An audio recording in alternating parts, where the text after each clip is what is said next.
La plupart des religions anciennes étaient polythéistes, c'est-à-dire qu'elles confessaient la coexistence de plusieurs dieux plus ou moins égaux les uns les autres. C'était par exemple le cas des religions romaines, grecques, perses, précolombiennes, égyptiennes et d'autres encore. Mais aujourd'hui également, on trouve des éléments polythéistes dans l'hindouisme, le shintoïsme ou encore les religions traditionnelles africaines, par exemple. Les dieux du polythéisme possèdent bien souvent chacun une ou plusieurs sphères d'influence, de pouvoir ou de compétence. On peut ainsi avoir un dieu du feu, un dieu du mariage, un dieu propre à une tribu, ou encore un dieu de la montagne, par exemple. Ces différents dieux interagissent généralement entre eux à la manière des humains, avec des alliances ou des conflits. Ces dieux sont donc des êtres extrêmement puissants, mais finis, et ils sont généralement créés par l'univers ou une force primordiale. Nous avions déjà eu l'occasion d'évoquer le polythéisme dans une des premières émissions de la chaîne et en quoi il pouvait poser problème, notamment du point de vue de la puissance et de la souveraineté de ces dieux. Nous nous proposons ici d'aller un peu plus loin en avançant d'autres arguments nous semblant démontrer l'incohérence du polythéisme.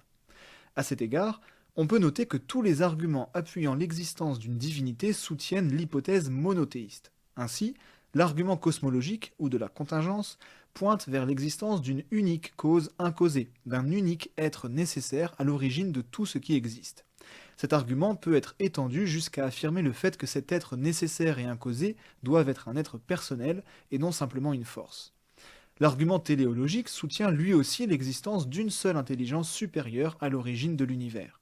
S'il existait plusieurs dieux qui agissaient sans forcément être d'accord entre eux, alors l'univers ne serait certainement pas aussi viable et ordonné qu'il est. L'argument moral défend également l'idée d'un unique législateur universel, de même que l'argument ontologique défend l'existence d'un unique être plus grand que tout ce qu'on peut concevoir, et que l'argument de la raison, ou l'argument transcendantal, défend l'idée d'un unique créateur intelligent.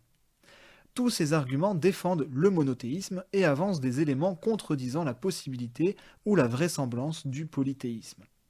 Le principe de parcimonie plaide également en faveur du monothéisme. Sitôt qu'on accepte l'existence d'entités supérieures à l'origine de l'univers, il semble que l'existence d'un Dieu unique soit une hypothèse plus simple et donc à privilégier, du moins en l'absence d'éléments contraires, que celle de plusieurs dieux. Si le polythéisme reconnaît que les dieux ont créé les hommes et partage donc avec eux quelques points communs, ce qui rend possible certaines analogies, force est de constater que les anthropomorphismes de ces religions dépassent le cadre de ces analogies et semblent plutôt soutenir l'hypothèse d'une invention humaine. Ces dieux seraient alors davantage à l'image des hommes que l'inverse.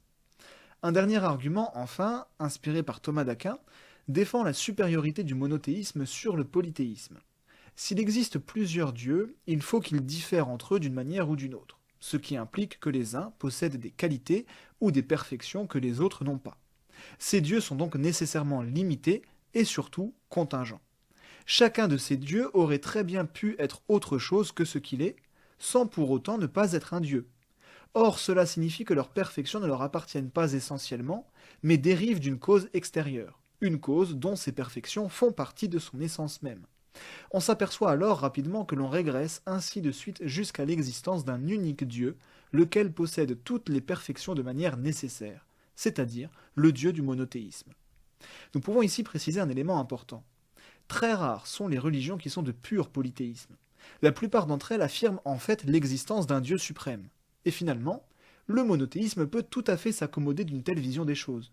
Un Dieu unique, créateur de toutes choses, peut très bien avoir créé des entités supérieures, très puissantes, qu'on appellera tantôt des dieux, tantôt des esprits, des anges ou des démons, lesquels ne peuvent pas être considérés comme parfaits, infinis ou nécessaires, mais doivent avoir été créés par un Dieu qui, lui, est parfait, infini et nécessaire. C'était Curious, j'espère que cette vidéo vous a plu. N'hésitez pas à me faire part de vos remarques et questions dans les commentaires ou par mail. Pensez aussi à aimer la vidéo et à vous abonner pour soutenir la chaîne et être tenu informé de ces nouveautés. À la semaine prochaine.